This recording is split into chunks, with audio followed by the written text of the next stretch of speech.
जित्त झाल्यावर डबल मारते आता हे मला. हिला इथं येला पडायचं की सांगायचं काम होतं का?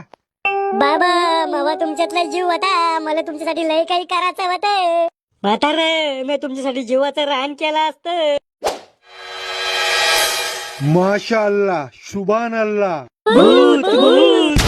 अरे घाबरू नका, मी भूतनी, मी जित्त झालो.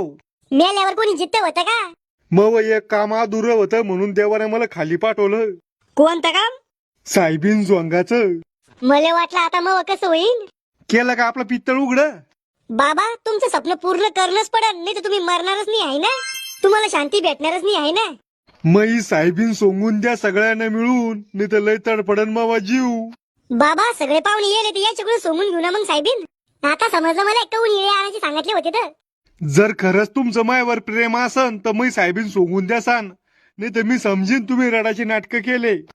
तसं तर नाटकच केलं आम्ही, पण आता सोंगणंच पडन. देऊ सोंगून. चला मग सगळे वावरात.